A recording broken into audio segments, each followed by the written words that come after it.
This is 3 lessons that I've learned after selling over $22,000 in 3D printed products in the year 2023. My name is Brandon, and I've been selling 3D printed stuff and designs for, I would say, a little over 4 years now, but I didn't go all in until the year 2023. And this video is just going to be some of the lessons and key takeaways that I learned from that year, and more or less to help you no matter where you are in your journey. So, whether you're selling STL files, whether you're selling printed products, whether you're looking to launch your own product line, or whether you're looking to become a freelancer and maybe charge clients thousands of dollars for your work and services. This video is going to break some of those things down and some lessons that I've learned during that time, and I think it will be immensely helpful for you. Additionally, this video is going to be a little different compared to my previous videos. A lot of other videos are like scripted and pretty much well put together and stuff like that. But I realized that most of the time, some of the best information that I ever learned is information that I would just turn on my phone, put on a video, whether it's a podcast, a YouTube video, some audiobook, and while I'm like doing chores or running or whatever it is, where I just have that in the background, just listening. That is some of the best. Actually, in my opinion, those are the times where I actually learn the most, because I'm not actively trying to learn something. I'm just digesting it as it comes. So whether you want to put me in the background or you're doing chores, then I'm fine by that as well. But more or less, what I want to do is just share with you guys some key lessons and things that I've learned, as this video is not going to be like a normal video that I've done before. So to preface my story is I started back in 2020. This was in the middle of the pandemic. And at that time, I just had gotten done with a marketing agency. And if you guys know anything about marketing agencies like Facebook ads and Instagram ads, I'm sure you know exactly what I'm talking about. It's where you run ads for a company, and the company pays you monthly subscriptions for the service.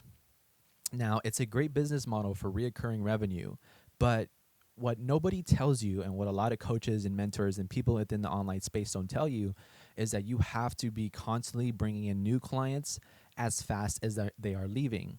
So realistically, depending on the agency and the niche, you'll have clients leaving 1 to 2 months in, some clients leaving 3 to 6 months, and then some clients just different direction type of thing. Maybe they have too many clients, they can't onboard no more, stuff like that. So fast forward, I exited that, and I didn't know what to do. I had dived into agency stuff for like years at that point, and it didn't work out. And as much as the coaches and the mentors and stuff like that want to advocate for this easy lifestyle, in which it is, in a sense, it wasn't fulfilling, and it wasn't artistic, and it wasn't something that I enjoyed. So I had to look for other ventures to kind of sink my teeth into. And for me, I accidentally stumbled on 3D printing because I wanted to create stuff. I wanted to make stuff that people were making and making my own. And my first printer was an Ender 5, then an Ender 3, then a longer LK4. And from there, the rest was history. I spent so much time on those machines, tinkering with them, um, you know, digesting as much information around those machines. And at that time, there really wasn't any leader in the space when it came to 3D printing. The only leader was Prusa, but their machines were basically just like what an Ender 3 is, except a little bit more reliable and a whole lot more expensive. So at that time, if you really wanted to grow a 3D printing business, the standard was, at least for at-home 3D printing, was that you buy a Prusa, you stack up your place with as many machines as you can, and just start printing nonstop until your eyes fall out, and you'll make pretty good cash as long as you're continuously printing, right? You print and ship, and as long as you do that daily, that is a pretty good amount of income. But now with Bamboo coming into the market in 2023 with their Kickstarter, and then launching their first printer, I would say towards the end of 2022, that's when I went into purchasing my Bamboo printer. And the interesting thing was that I was on the fence. So I was either stick with my printers, and I had 3, by the way, or get one machine by a company that nobody knows, that no one ever heard of. The only thing backing them was, I believe, that the engineers or the people that worked there worked at another larger engine or larger company. So there wasn't really much to go off of, especially within 3D printing, where there's companies that start up 3D printers, they sell them, and they're just fly by night companies that really don't deliver sometimes, and it is what it is. So I remember seeing that the company listed up for sale on their website. This is before the A1, A1 Mini, the P1, the P1S. This is the X1 and X1 Carbon. These were the top of the line machines at the highest price point you could buy a 3D printer for. This was like the top of the top. Like, you had to have a reason to buy a machine like this, or at least some reason why you would buy it. And you kind of have to hedge your bet on a company who's willing to fulfill that promise. So, made a decision, put down the deposit. I believe the next night I got the invoice, $1,600. Pay the invoice, or I believe you don't get your money back from the $50 from the investment. So I was like, okay, well, here we go. Put my money on there, or I paid for it, and then once the order was confirmed, I was like, well, the rest is history. From there, once I got this machine, then I was like, I unboxed it, bam, like, cool. Like, just seeing that thing go was mind-boggling, especially if you come from like an Ender 3. It's big, like, big difference. It's like iPhone 4 to like an iPhone 15. Like, it's a huge jump. It does the same thing, but the jump is so large. So once I got this one, then I got this one a month later, and then I sold those other printers I had and went all in. And from there, I tried everything. In 2023, that's when I went all in. I tried selling STL files. I tried selling printed products. I tried doing freelance work. And I've also tried selling subscriptions to get access to the STL files. And what I want to do in this video is kind of share with you guys some key lessons that I've learned over that last year as I document my process and my journey. And more or less, this video is more for me, and hopefully for anybody that does watch this resonates with you, because at the end of the day, I'm sure some of you were in the same boat as I was at the end of 2022, maybe lost, unsure, undecided, and with no direction. And it definitely feels that way, especially within a hobby of 3D printing, where there is really no proven track record of people actually making substantial amount of money and publicly showing it online. And it's just nobody doing that. So what I want to do here is cover some key lessons. And the key lesson, the first one, is to learn 3D modeling. So it can be Fusion 360, it could be Blender, it could be, Shaper 3D. It doesn't matter. Like, you need to learn 3D modeling. Like, hands down, this will be the thing that takes your ceiling. So for example, you can get really good at just tinkering, messing with the printer, knowing the settings of a slicer, and your skill level will be like here. And this is how high you're able to go. Like, you just can't go any farther. Like, there's nothing you could ever do with 3D printing to go farther than this, because you can't create your own stuff. You're relying on other people to make it for you, or you're relying on finding it online, assuming that you can find it online. But once you can make it or create your own stuff, suddenly there's like this huge gap that happens, and it's not incremental like this tiny thing. It's a big gap, because suddenly what you can make becomes much more available to you compared to what it was before.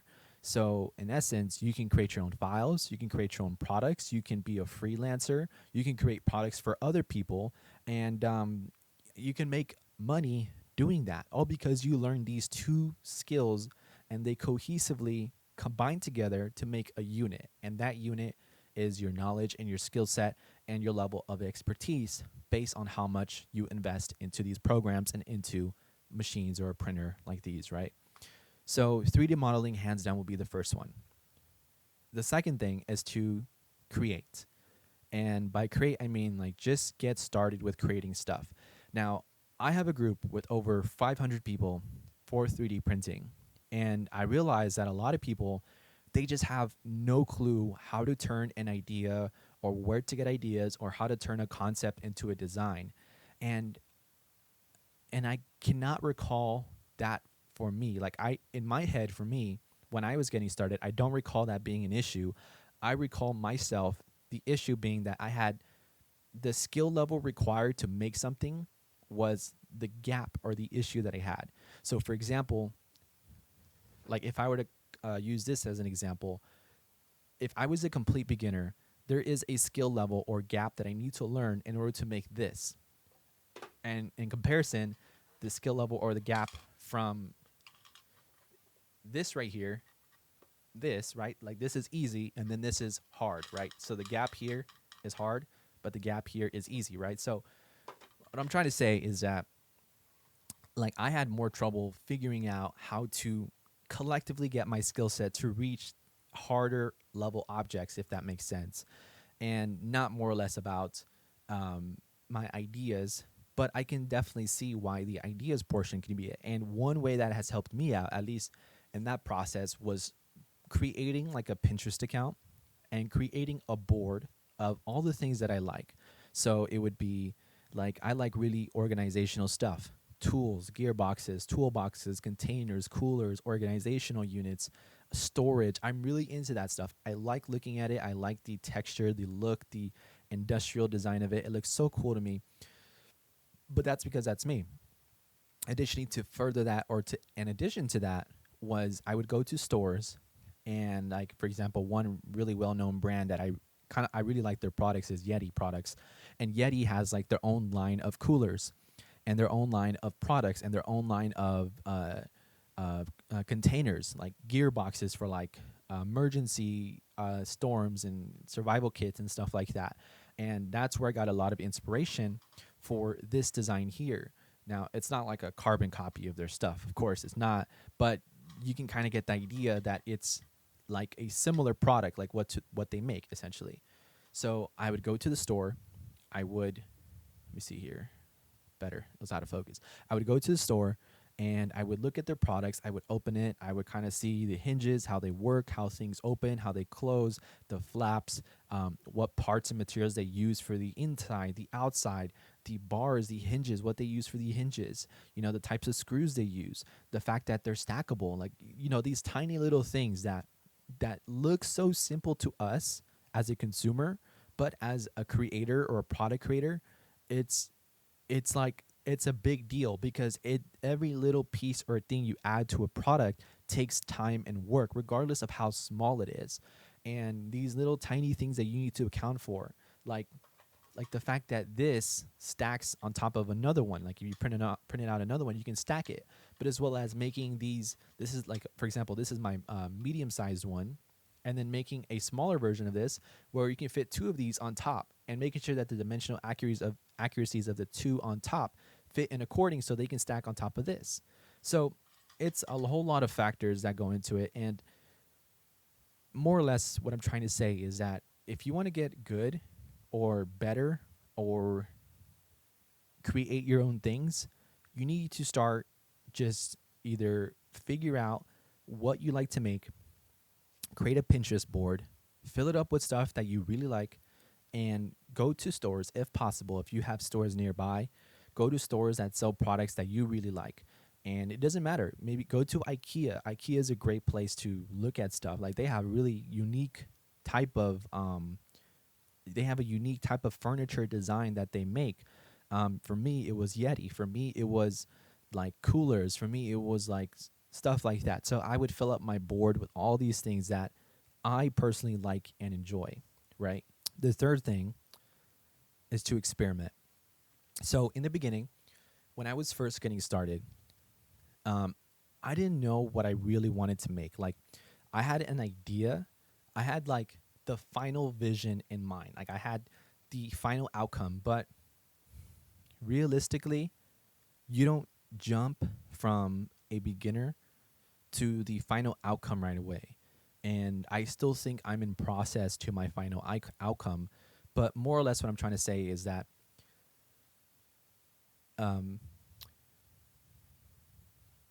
you need to experiment in creating stuff that in things that you may or may not like. So for example, if you go to my cults profile, like I have a variety of different stuff. Like I have so many things that I've listed on there over the year, and I would say some like shift from like planters to like organizational stuff to like toys to like very well thought out products, and it's shifted, like it's jumped here to here to here to here.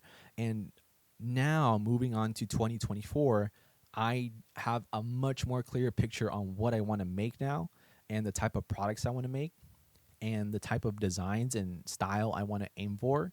But that did not happen until I experimented with what I was doing before.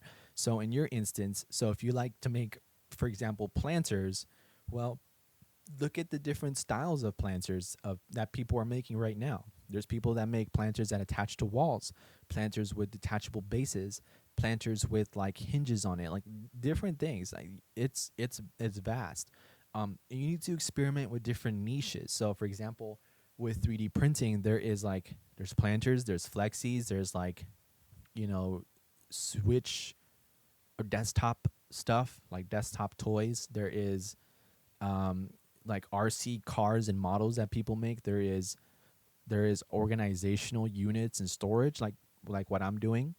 You need to experiment. Like there is a whole category. You can go to Cults 3D. You can go on any major website that sells STL files and experiment with that. Figure out what is it that you like to make and get good at making it and put it out there. Even if you don't think it's great, even if you don't think like it's this monster design that's going to make you a ton of money, even if it doesn't, that's okay. Just list it for free, get some points off of it, or at least in that process, build a portfolio of all the things that you make.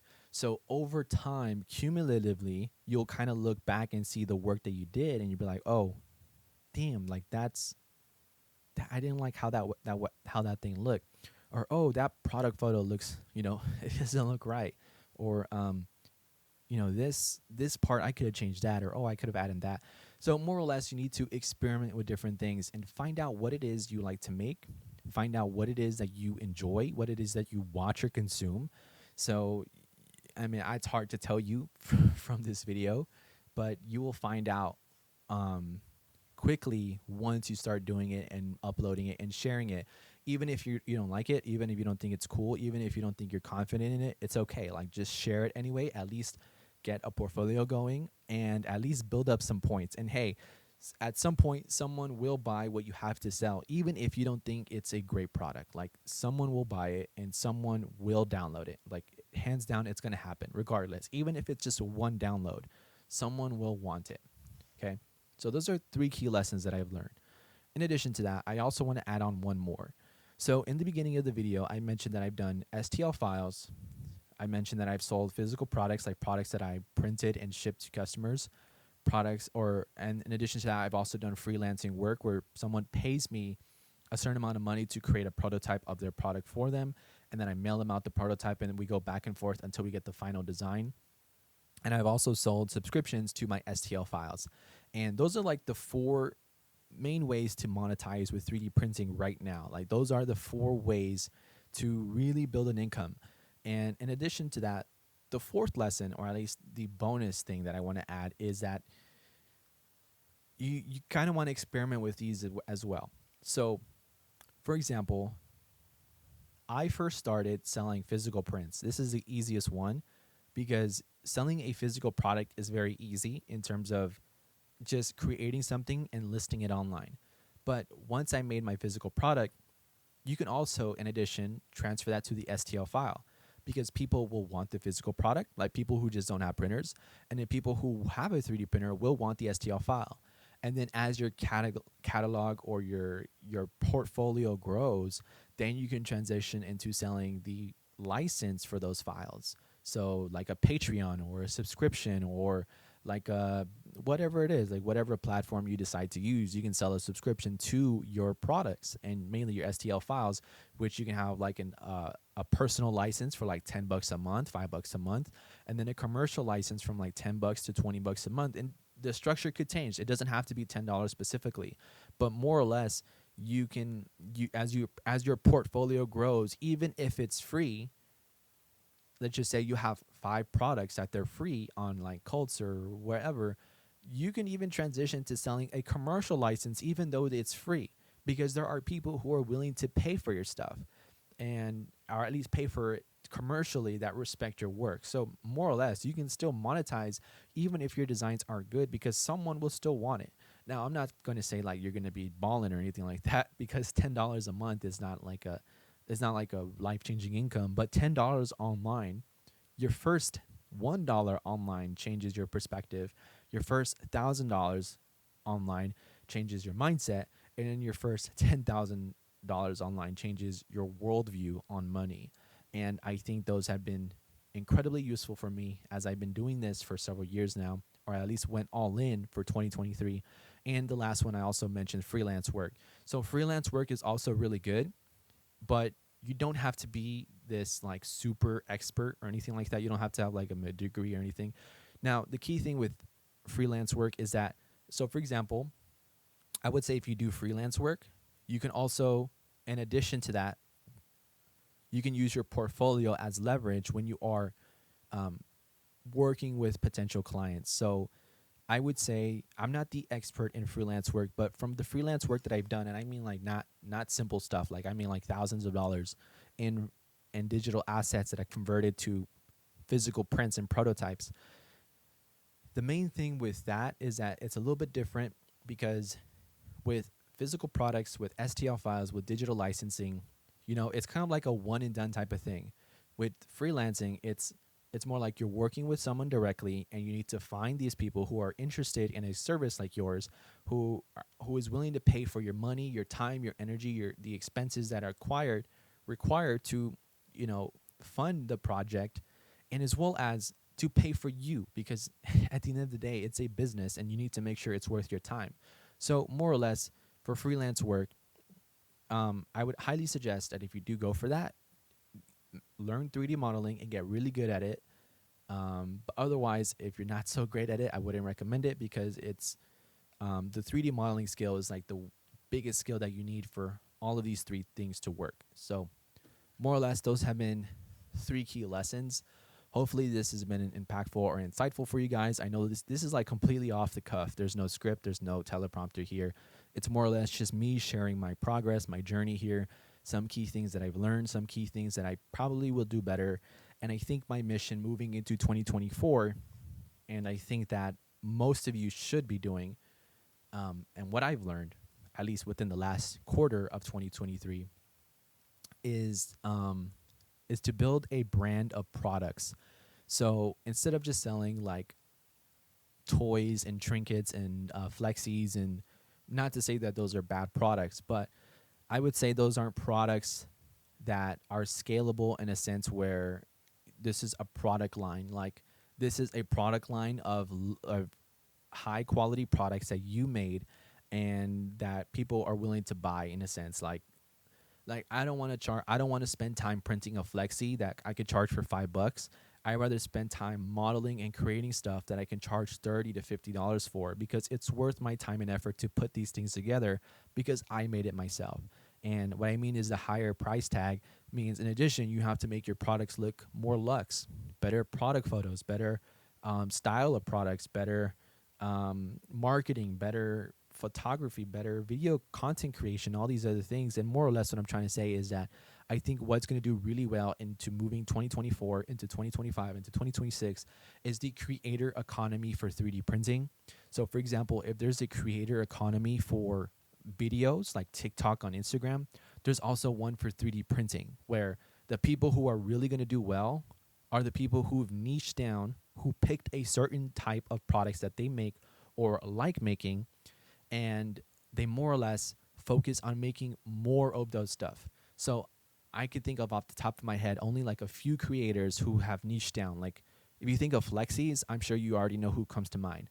Flexis, some guy makes a flexi of one thing, then makes a flexi of another thing, another, and like there's an infinite amount of flexis you can make, because there's so many, like there's characters, there's animals, there's there's things, like there's infinite. Or planters, like planters have like a nearly infinite design, so many designs and patterns and geometric features that can be added to it. And more or less what I'm trying to say is that like if you want to niche down into that, you first need to do all those 3 lessons that I learned. You need to first learn 3D modeling. Second, you need to start creating your own stuff. And 3, you need to experiment. And doing all 3 of these things will lead you into the path where you'll find something that you want to make and niche down and become the expert in. Because I'm not the expert in creating planters. I don't want to make planters. I'm not interested in that. I'm not the expert in Flexies. Flexies is something that I imagine you make in Blender, and I don't want to learn Blender. But if I want to create Flexies, I might have to learn Blender. But it makes more sense just to buy it for like $2 to $3 compared to learning Blender, which takes maybe 3 to 6 months to learn, right? Effectively. So more or less, find something that you like, start creating, start experimenting, upload it, and keep doing this as often as you can. Unless you already have like a product idea that you have in mind and you already have the skill set, then from there, start creating your product, start uploading it, start sharing it, and start promoting it. And I think the best way to do it is through the channels like TikTok, on Instagram, as those are creative platforms, and 3D printing is relatively a creative kind of art style in a sense. So by marketing your work, you can bring it to the mass market and see whether it hits or not. And hey, the only loss you get is whether is the electricity cost and the filament that you spent, as well as any time you spent making it, which is not as much as compared to before, where you had to hire a designer and hire a manufacturer to create the molds and stuff like that. But so those are just some key lessons that I've learned. Hopefully this video has been insightful and informative. If you guys are interested, I do have a 3D printing group. We have more in-depth topics like photography, like creating designs, like creating your own products. And if you're looking to advance your skill set, maybe even turn your idea into a business or something that you can sell to the market, this group will be immensely insightful to helping you get there. And I think it's one of the best groups. And we do have our weekly live coaching calls every Wednesday. So with that said, hopefully this video has been insightful and informative, and I'll see you guys in the next video. Take care. Peace.